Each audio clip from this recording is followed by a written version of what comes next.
Easter ആഘോഷങ്ങളുടെ ഭാഗമായി ബാംഗ്ലൂരിൽ നിന്നും മധ്യ തിരുവിതാംകൂറിലേക്ക് യാത്ര സുഗമമാക്കുന്നതിനായി ബാംഗ്ലൂരിൽ നിന്നും കോട്ടയം വഴി കൊല്ലത്തേക്ക് 2 സ്പെഷ്യൽ ട്രെയിനുകൾ അനുവദിച്ചതായി കൊടിക്കുന്നിൽ സുരേഷ് എം.പി. അറിയിച്ചു. 17-ന് ബാംഗ്ലൂരിൽ നിന്ന് യാത്ര തിരിച്ച് 18-ന് കൊല്ലത്ത് നിന്നും ബാംഗ്ലൂരിലേക്ക് തിരികെ പോകുന്ന നിലയിലാണ് ട്രെയിനുകൾ അനുവദിച്ചിരിക്കുന്നത്.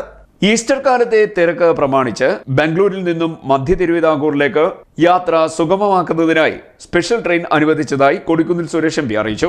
ബംഗളൂരിൽ നിന്നും കോട്ടയം വഴി കൊല്ലത്തേക്ക് 2 സ്പെഷ്യൽ ട്രെയിനുകളാണ് അനുവദിപ്പിച്ചിരിക്കുന്നതെന്നും എം.പി. പറഞ്ഞു. ട്രെയിൻ നമ്പർ 06577, 06578, SMBT ബംഗളൂരു കൊല്ലം, SMBT ബംഗളൂരു സ്പെഷ്യൽ എന്നിവ 17-ന് ബംഗളൂരിൽ നിന്നും യാത്ര തിരിച്ച് 18-ന് കൊല്ലത്ത് നിന്നും ബാംഗ്ലൂരിലേക്ക് തിരികെ പോകും.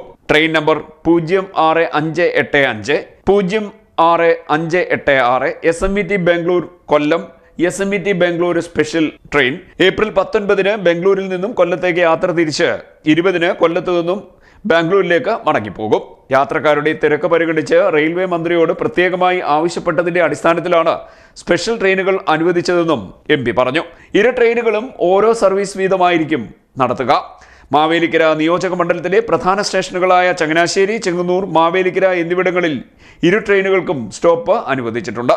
നിരന്തരമായ ശ്രമത്തിന്റെ ഫലമായി ബംഗളൂരുവിലും കേരളത്തിലുമായി ജോലി ചെയ്യുന്ന ഒട്ടനവധി തൊഴിലാളികൾക്കും വിദ്യാർത്ഥികൾക്കും ആശ്വാസം നൽകുന്ന രീതിയിലാണ് സർവീസ് പ്രഖ്യാപിച്ചിരിക്കുന്നതെന്നും കൊല്ലം വഴി കൂടുതൽ റൂട്ടുകളിൽ പ്രത്യേക ട്രെയിനുകൾ അനുവദിക്കണമെന്ന് റെയിൽവേ അധികൃതരോട് തുടർച്ചയായി ആവശ്യപ്പെട്ടുകൊണ്ടിരിക്കുകയാണെന്നും കൊടിക്കുന്നിൽ സുരേഷ് എം.പി. അറിയിച്ചു. CDNet news.